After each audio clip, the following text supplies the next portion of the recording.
Coercive control is one of 8 stages leading to intimate partner homicide, and is seen as the single biggest warning sign for domestic homicide. Because of its insidious nature and calculated execution that is tailor-made to each victim by the abuser, it can go undetected as abuse for decades, leaving victims empty shells of their former self, and tragically, in some cases, no longer with us. Let's dive into the bone-chilling details of this sinister abuse, often referred to as intimate terrorism. Coercive control is a descriptive term for a deliberate strategy where several tactics are used to form a pattern of behavior designed to gain and maintain control and dominance over a person. Coercive control is seen as the foundation for almost all domestic violence and deprives a person of their basic human rights to freedom and autonomy, turning them into an obedient slave for the abuser. Victims are slowly over time conditioned to obey without question by severely punishing them for any disobedience or failing to meet the abuser's absurd expectations, while spared punishment or sometimes rewarded for obedience, which is similar to torture techniques used on prisoners of war to break them down. Coercive control starts from the moment the victim meets the abuser and is slowly increased over time, making it very hard to detect without knowing what to look for. To understand coercive control fully, it is vital we look at each component separately, being control, of which intimidation is included, and coercion, and then the 10 common tactics used by abusers. Coercive control is not an anger issue where the abuser sometimes loses control.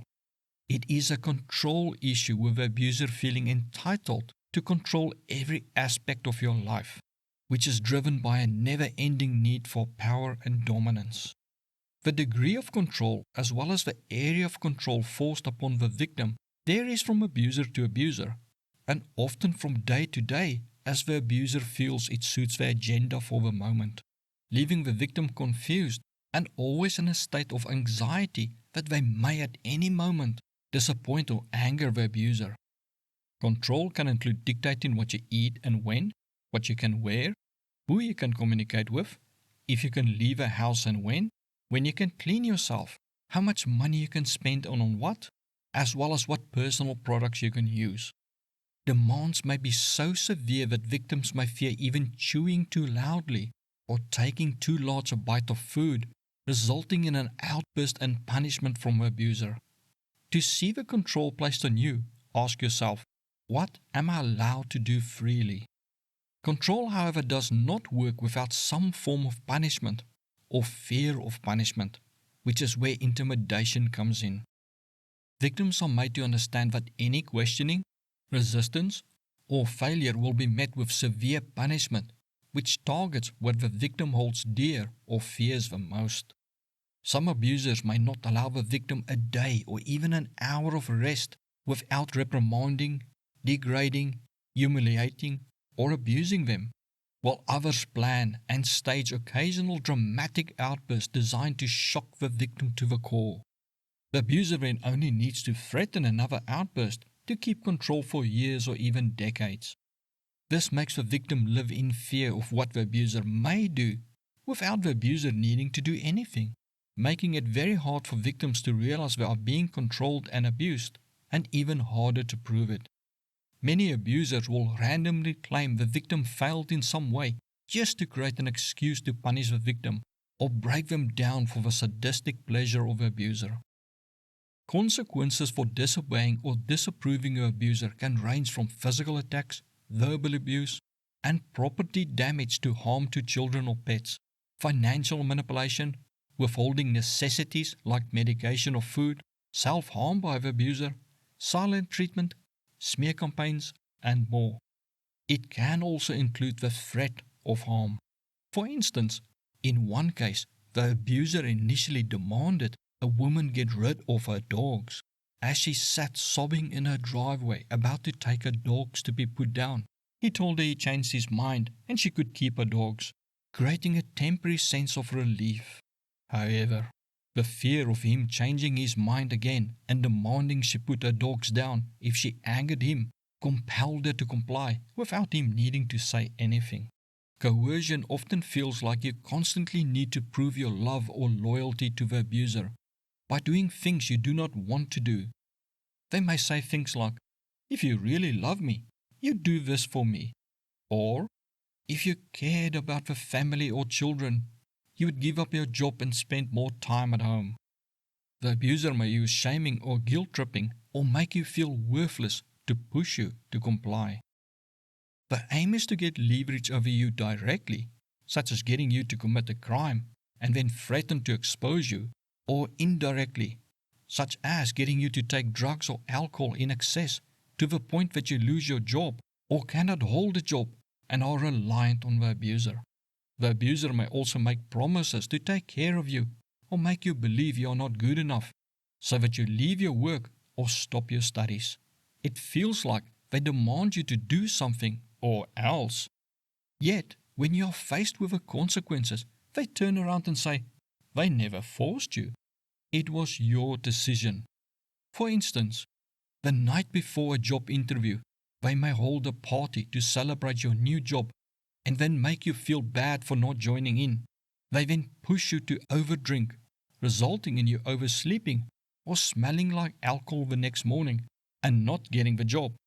Then they berate you for screwing up the interview and not contributing financially. Recognizing coercive control can sometimes be hard due to the countless ways abusers exert influence. Let me explain by using the first of the 10 key tactics abusers often use, being isolation.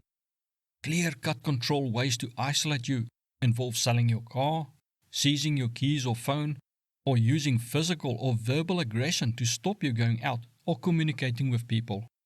However, they may use subtler strategies such as making degrading comments so you are too ashamed to go out, or make you think your friends or family are against you so you avoid them. The abuser may also claim they plan something special for you on the same day, or fake an illness to make you feel bad for leaving them alone. They may even humiliate you or themselves in public so you fear going out. However, they may use unseen tactics, such as secretly sabotage your car or hiding your wallet or car keys to stop you from going out, and then secretly fix the car or replace your wallet or car keys later while claiming there's nothing wrong with the car or your wallet and keys were there where you left them. They may even make you ill, such as one case where a boyfriend secretly switched his girlfriend's plant-based milk with cow's milk that he knew she was highly allergic to, which caused her to start to develop severe acne and fall ill, just to stop her from going out. Isolation is a strategy to gain control by cutting you off from support and people who may expose the abuser's tactics. With no help, it makes it difficult for you to escape, as you may feel you have no one to turn to for advice or help. Questions to ask include, can I go out when I want to without facing opposition or restrictions? Can I freely maintain relationships with friends and family without interference or guilt-tripping? Tactic number 2 is monitoring your time and every move to make you feel trapped and obligated to report your every move, fostering an environment of control and dominance. Common strategies are to go through your phone, laptop, email, post, account statements, installing tracking apps, or planting tracking devices on your car, as well as questioning your whereabouts incessantly. They may demand you send pictures of where you are and with who, get your children to spy on you, activate location sharing, or having friends follow you.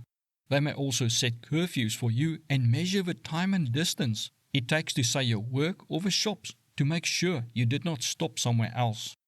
If you are even 1 minute late, you may be accused of having affairs or wasting their time. Questions to ask include, can I freely move about without experiencing constant text messages questioning my location, activities, or the people I am with? Am I required to prove where and with who I am? Is my every move and minute of my day scrutinized? Tactic number 3 is spying on you, often by checking your social media accounts, installing cameras in the house or your car, and the abuser stalking you or getting people to stalk you. This is to make you fear that you can do nothing without the abuser knowing about it. This often goes with the previous tactic to ensure you remain within the abuser's influence, creating an environment of surveillance that makes you too afraid to even think of leaving them or disobeying them. Questions to ask include: does the abuser or their friends keep turning up at places I go to even if I change my schedule? Does the abuser seem to have information on my activities that they should not have? Are there signs that someone has accessed my personal devices, social media accounts, or emails without my knowledge or consent? Is my partner asking detailed questions about my whereabouts, activities, or interactions that go beyond the normal level of curiosity and shows a pattern of monitoring behavior? Tactic number 4 is to micromanage you by taking control over every aspect of your life. The abuser makes decisions for you, such as what you can wear, what and when you can sleep, when you can wash yourself, what personal care products you may use, if any, if you can work, down to how exactly you are allowed to chew your food. They may even speak for you in public settings, as well as tell you how you should feel, when you are allowed to laugh or cry, down to telling you what your favorite color is. This is a sadistic tactic to dominate you and turn you into a robot to serve their needs. It's all about taking away your freedoms, autonomy, and what makes you human while giving them a rush to have so much power and control over someone, making them feel like a god. Questions to ask include: do I have the freedom to choose my daily routine, including what I wear, eat, and when I sleep? Am I allowed to work when I want to or pursue personal interest without facing punishment or restrictions?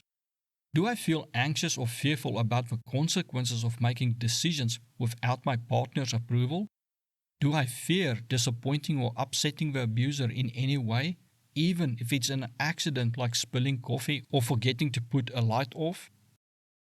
Tactic number 5 is to deprive you of access to support services, such as a doctor, dentist, medical treatment, medicine, and so on. You may be stopped from seeking these services or fear the consequences if you do so without approval. The abuser may refuse to pick up or pay for your medication, refuse that you take it, or throw it away. This creates life-threatening situations where you have to choose between your health and complying with the abuser's demands. Questions to ask include: can I freely schedule and attend medical appointments without interference or monitoring from the abuser? Am I allowed to take and manage my own medication? And do I have control over obtaining necessary prescriptions? Do I have the autonomy to reach out to friends, family, or support organizations for assistance without the abuser's intervention?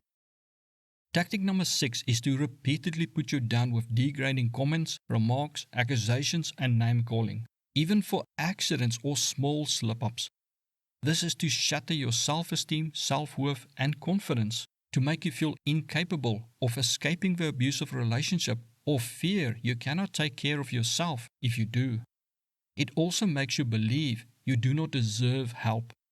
By claiming you are not meeting their expectations and always doing things wrong, the abuser justifies their controlling and abusive behaviors.